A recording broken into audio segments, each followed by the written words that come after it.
2023 우하우스 전시 주제는 DFD, 엔드-투-엔드 해체 설계입니다. DFD에 대해 자세하게 설명드리기 전 먼저 티저 영상을 보고 오겠습니다.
영상 잘 보셨나요?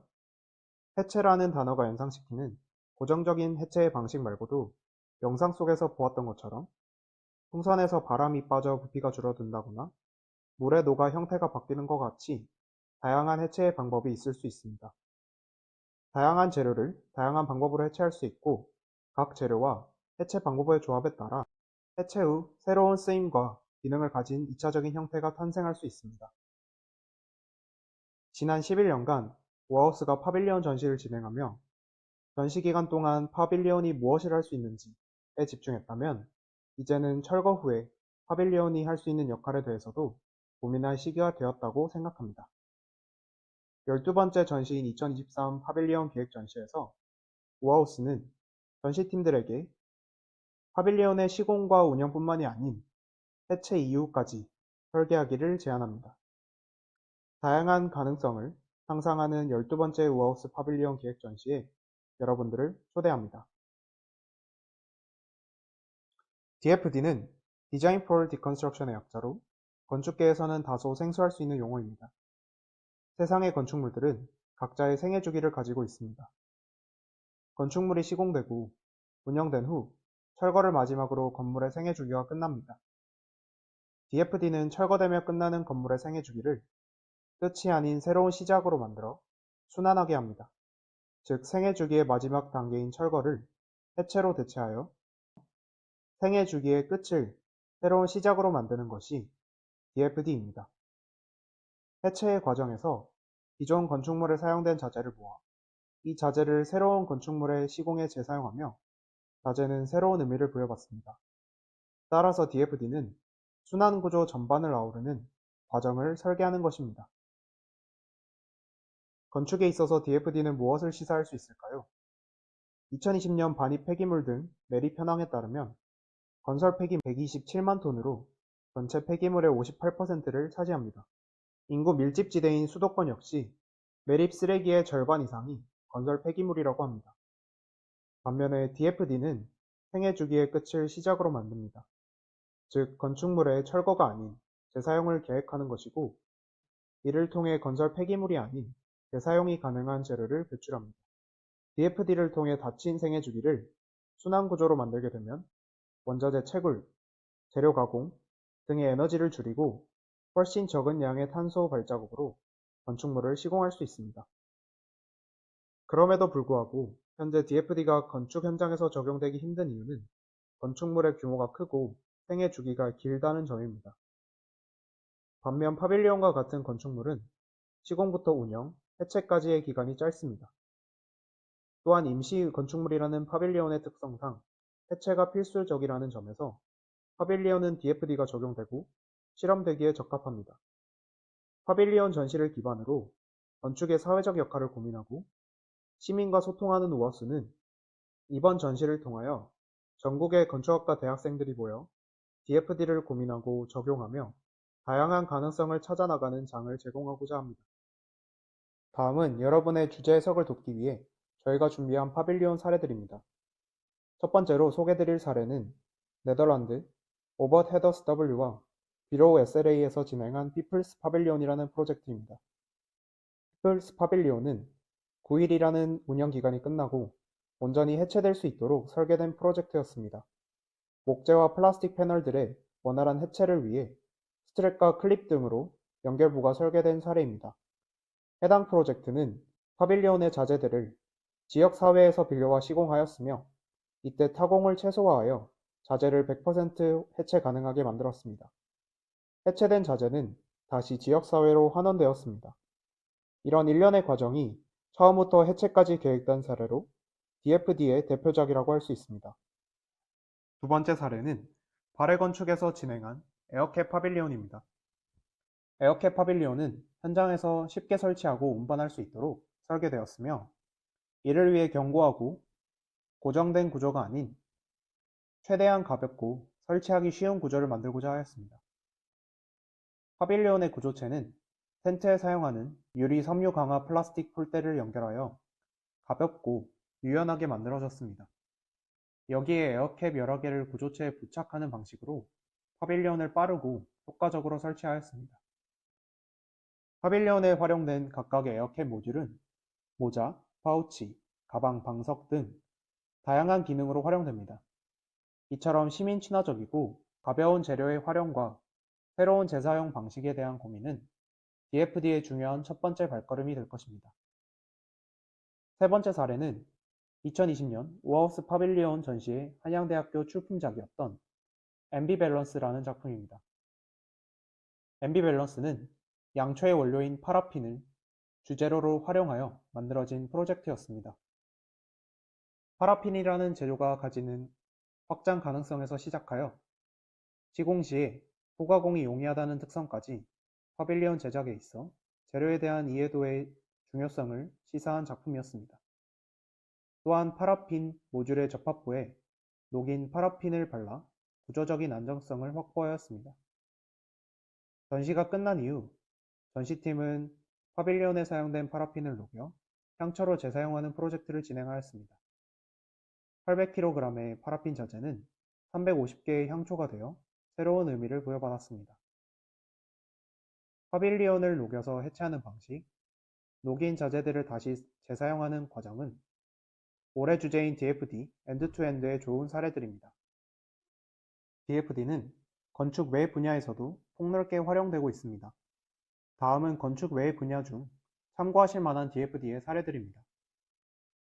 DFD는 신발업계에서도 찾아볼 수 있습니다. 운동화의 보다 환경적인 소비와 유통이 이슈로 자리 잡은 요즘, 해당 사례는 나이키의 ISPA에서 출시한 링크라는 제품입니다. 해당 제품은 운동화를 분리 및 조립할 수 있게 만들면서 마모가 쉬운 부분에 대한 교체가 가능하게 했습니다. 여기서 더 나아가 나이키는 마모된 신발의 밑창을 수급하여 원자재로 갈아 새로운 밑창으로 재사용할 수 있는 유통 시스템을 제안하였습니다. 소비자에게는 경제적이면서 커스터마이징 가능한 제품으로 다가가며 회사의 입장에서는 운동화 한 켤레를 만들어내는 데 사용되는 탄소 배출량을 줄인 사례입니다. 두 번째 사례는 조립이 가능한 의류인 포스트 쿠투어 컬렉티브라는 사례입니다. 기존의 의류업계가 제안하던 결과물 위주의 방식에서 벗어나 수성과 옷감의 변경을 용이하게 만든 사례입니다. 무엇보다도 유연한 재료를 활용함에도 조립과 해체가 가능한 연결부를 디자인하여 제안할 수 있다는 지점에서 전시팀 분들에게 소개해드리고 싶은 사례입니다. 마지막 사례는 지난해 파리 패션쇼의 화려한 엔딩을 장식했던 패브리칸의 드레스입니다. 패션쇼에 걸어 나온 모델에 신체 위로 하얀색 스프레이가 뿌려집니다. 스프레이는 곧 옷감이 되어 아름다운 드레스로 완성이 됩니다. 패브리칸사의 스프레이 직물은 다시 한번 녹여서 다른 곳에 분사할 수 있도록 재활용됩니다. 스프레이를 활용한 시공과 녹이면서 진행되는 해체까지 DFD의 주제가 다양한 방식으로 상상되기를 기대합니다. 디자인 제안사항을 말씀해 드리겠습니다.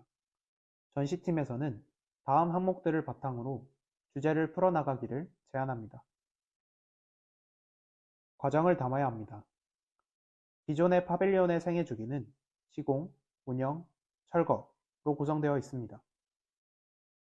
이번 전시의 파빌리온은 철거에서 끝나지 않고 철거를 대체하는 해체와 그 이후의 재사용 단계를 포함해야 합니다. 즉 전시팀은 파빌리온, 해체 방식, 재사용 형태 이 세 가지를 동시에 전시해 주시기 바랍니다. 다양한 재료와 해체 방식의 시도를 권장합니다. 각 전시팀은 모듈식 구조, 건식공법을 활용하는 물리적인 해체만이 아닌 원자재료의 회귀, 생화학적 분해와 같은 다양한 방식으로 해체라는 개념에 접근해 주시기 바랍니다. 전시의 구성에 있어 파빌리온과 재사용의 모습만 보여줄 수 있다면 다른 모든 것은 자유롭게 상상해 보셔도 좋습니다. 재사용 형태를 통해 새로운 가능성을 제안해야 합니다. 파빌리온을 해체하고 이를 재사용하는 과정에서 파빌리온의 부분을 이루었던 자재들은 새로운 기능을 부여받아야 합니다. 이것을 관람객이 보거나 체험해 볼 수 있도록 전시해 주시면 됩니다. 다음으로 평가 항목에 대해 안내해 드리겠습니다. 심사 시 평가 요소는 DFD 30%, 엔드-투-엔드 30%, 작품 완성도 40%의 비율로 반영될 예정입니다. DFD 항목에서는 해체 방식이 파빌리온 디자인 전반에 계획되어 있는지와 2차 주기인 재사용 형태를 위해 적절한 재료와 해체 방식이 사용되었는지가 평가됩니다. 엔드-투-엔드 항목에서는 전시에서 해체 과정을 효과적으로 잘 나타내고 있는지와 재사용 형태가 새로운 기능으로 작동하는지를 평가합니다.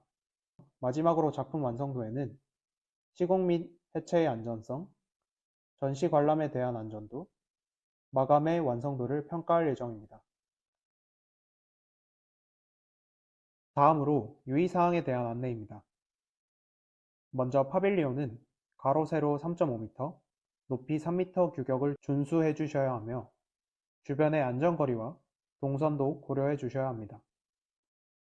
전시는 5개의 실제 스케일로 진행되기 때문에 오천, 바람, 태풍 등 기상 상황에 대한 대비는 물론 구조적 안정성도 필수적으로 고려되어야 합니다. 또한 하루라는 기간 내에 설치, 해체할 수 있도록 구체적인 시공 계획을 세워주시기 바랍니다. 예상 질문에 대한 답변입니다. 파빌리온의 재료, 기능, 용도에 제한이 있는지? 제한이 없습니다.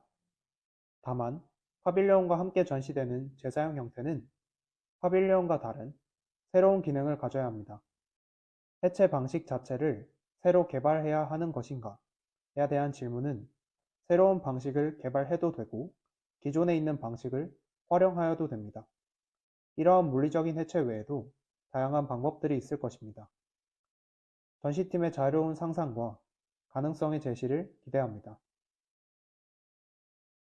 전시 기간 중 파빌리온 해체 및 재사용이 진행되어야 하냐? 라는 질문에는 꼭 전시 기간 동안 진행될 필요는 없습니다. 이는 필수 요소가 아닙니다. 중요한 것은 파빌리온과 재사용의 형태를 동시에 전시해 주시는 것입니다. 마지막으로 전시 3가지 요소 중 하나인 해체 과정 전시에 정해진 형식이 있냐는 질문에는 전시팀마다 해체 방식이 다르고 그에 따라 해체에 소요되는 시간도 다르기에 설명하는 방식이 다양할 것으로 예상됩니다. 따라서 판넬, 배너, 전시대 목업, 영상 등 설명 방식의 형식은 자유롭게 열어두고 구체적인 사항에 대해서는 7월 1일 프리디자인 워크숍에서 함께 논의하고자 합니다. 우아옥스 오피셜 인스타그램과 유튜브에 업로드될 주제 설명 관련 영상들과 강연, 그리고 튜터들의 인터뷰 영상까지 많은 관심 부탁드리겠습니다. 감사합니다.